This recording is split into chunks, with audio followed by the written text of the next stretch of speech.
అరాచక red book పాలన కాదా అని నేను అడుగుతున్నాను. ఈరోజు ఇన్ని మాట్లాడి వెళ్ళిన మీకు ఉత్త చేతులతో తిరిగి రావడానికి సిగ్గు లేదా అని అడుగుతున్నాను. ఏ మొహం పెట్టుకొని ప్రజలకు ఏం చెప్పాలనుకుంటున్నారు? మీకేం కొత్త కాదులేండి. పక్క రాష్ట్రాల వాళ్ళు పెట్టుబడులతో వస్తే మీరు కట్టుకథలతో వస్తారు.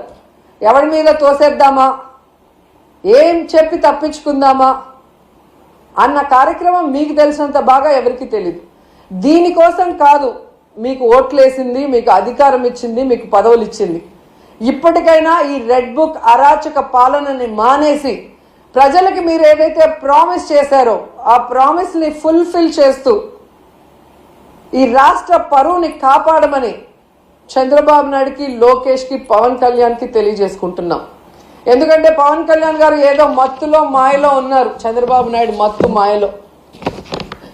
కనీసం దావోస్కి మిమ్మల్ని తీసుకెళ్ళలేదు అంటే మీరు వెళ్తే పెట్టుబడులు రావని మిమ్మల్ని తీసుకెళ్లేదా పవన్ కళ్యాణ్ గారు?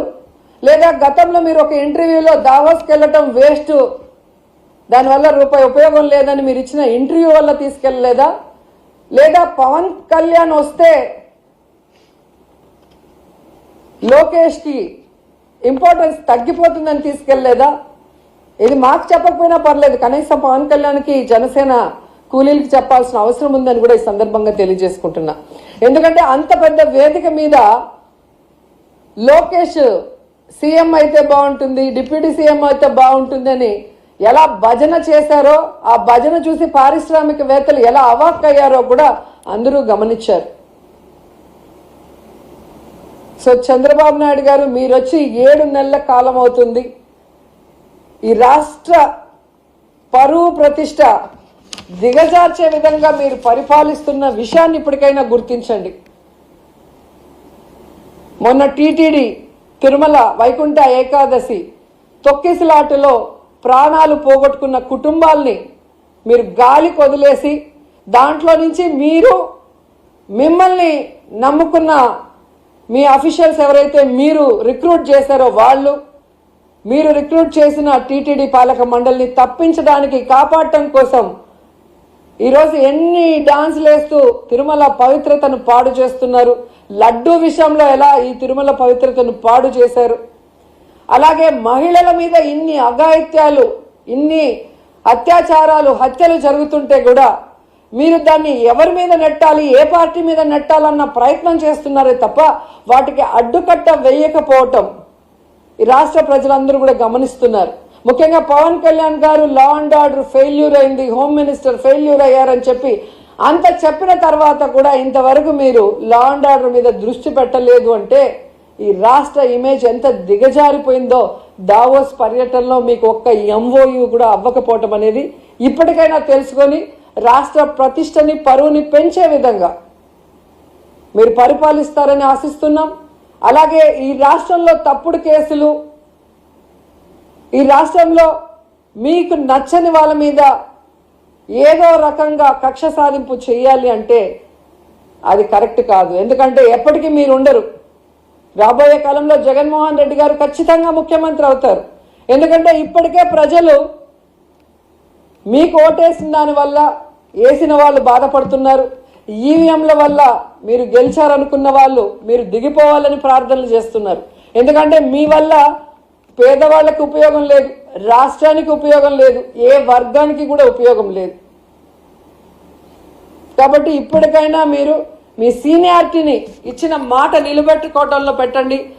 ఈ రాష్ట్రంలో పుట్టినందుకు 4 సార్లు ముఖ్యమంత్రిని మిమ్మల్ని చేసినందుకు ఈ రాష్ట్ర ప్రజలకు ఇచ్చిన వాగ్దానాలు నెరవేరుస్తూ ఈ రాష్ట్ర ప్రతిష్టని పెంచే విధంగా ముందుకు వెళ్ళండి. ఇప్పటికైనా అబద్ధాలు చెప్పడం మానేయండి అని కూడా ఈ సందర్భంగా తెలియజేసుకుంటూ, నిజంగా ఈరోజు ఒక్క ఎంఓయూ కూడా జరగకుండా వీళ్ళు తిరిగి రావటం వీళ్ళకి సిగ్గు అనిపించడం లేదేమో కానీ ఈ రాష్ట్రంలో ఉన్న ఒక ప్రజల్లాగా, అంటే ఒక ఓటర్ లాగా లేదా ఒక లీడర్ లాగా మేమైతే పక్క రాష్ట్రాల వాళ్ళ ముందు మొహం చూపించలేక సిగ్గుపడుతున్నాం. గతంలో ఎలాగైతే బాబు వస్తే జాబ్ వస్తుందన్నాడు, కేవలం వాళ్ళ బాబు లోకేష్ బాబుకే ఎమ్మెల్సీ ఇచ్చి మంత్రిని చేసుకున్నాడు. ఇప్పుడు 20 లక్షల మంది అబ్బాయిలకంతా ఉద్యోగం ఇస్తాం లేదా నిరుద్యోగ భృతి ఇస్తామన్నారు. 7 నెలలైంది, ఒక ఉద్యోగం లేదు, నిరుద్యోగ భృతి లేదు. మళ్ళీ వాళ్ళ కొడుకు లోకేష్ బాబుకు మాత్రమే మంత్రిగా ఉద్యోగం ఇచ్చారు. సో ఈ రాష్ట్ర ప్రజలు బాగా గమనించండి.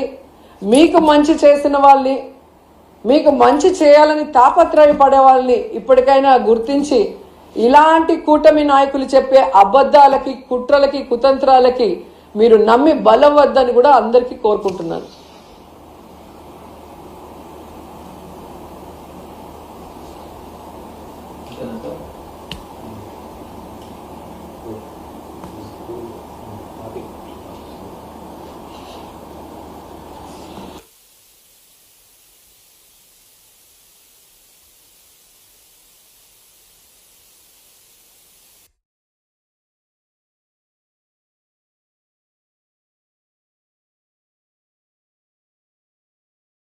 ముంబై నుంచి ఒక జూనియర్ ఆర్టిస్ట్ తీసుకొచ్చి ఏ విధంగా ఆవిడతో తప్పుడు కేసులు పెట్టించి జిందాల్ లాంటి పారిశ్రామికవేత్తల్ని బెదిరించి బ్లాక్మెయిల్ చేశారు. మరి ఈ విధంగా పారిశ్రామికవేత్తల్ని బెదిరించి బ్లాక్మెయిల్ చేస్తే ఈ రాష్ట్రంలో ఎవరైనా పెట్టుబడులు పెట్టడానికి వస్తారా అని నేను అడుగుతున్నా. అలాగే ఐపీఎస్ అధికారులు, సీనియర్ మోస్ట్లు ఆంజనేయులు గారు, సంజయ్ గారు, ఠానా గారు, విశాల్ గున్ని లాంటి ఐపీఎస్ ఆఫీసర్ల మీద కూడా కక్ష సాధింపుగా కేసులు పెట్టి వేధిస్తే ఈ రాష్ట్రంలో ఎవరైనా పెట్టుబడులు పెట్టడానికి వస్తారా నేను అడుగుతున్నాను. అలాగే ఐఏఎస్ ఆఫీసర్లకు కూడా 7 నెలలుగా కొంతమందికి పోస్టింగ్లు ఇవ్వకుండా వాళ్ళని వేధిస్తూ వాళ్ళని జైల్లో పెడతామని బెదిరిస్తూ ఈరోజు చంద్రబాబు నాయుడు ప్రభుత్వం డెసిషన్స్ తీసుకుంటుంటే ఎవరైనా పెట్టుబడులు పెట్టడానికి వస్తారా నేను అడుగుతున్నా. ముఖ్యంగా ఈ రాష్ట్రంలో మీరు చూస్తే ఆడపిల్లలు, చిన్న పిల్లల మీద అత్యాచారాలు, అఘాయిత్యాలు, అలాగే హత్యలు జరుగుతుంటే అలాంటి రాష్ట్రంలో ఎవరైనా పెట్టుబడులు పెట్టడానికి వస్తారా నేను అడుగుతున్నా. అండ్ ముఖ్యంగా నారా లోకేష్ దావోస్కి వెళ్ళి సిగ్గు లేకుండా నా ప్రత్యర్థుల్ని అనగతొక్కడానికి నేను రెడ్ బుక్ని యూజ్ చేస్తున్నాను అని చెప్తే ఎవరైనా పెట్టుబడులు పెట్టడానికి వస్తారా అని నేను అడుగుతున్నాను. ఈరోజు మీరు చూస్తే ఈ రాష్ట్రానికి పెట్టుబడులు రాకపోవడానికి కారణం ఈ రెడ్ బుక్ రాజ్యాంగమే.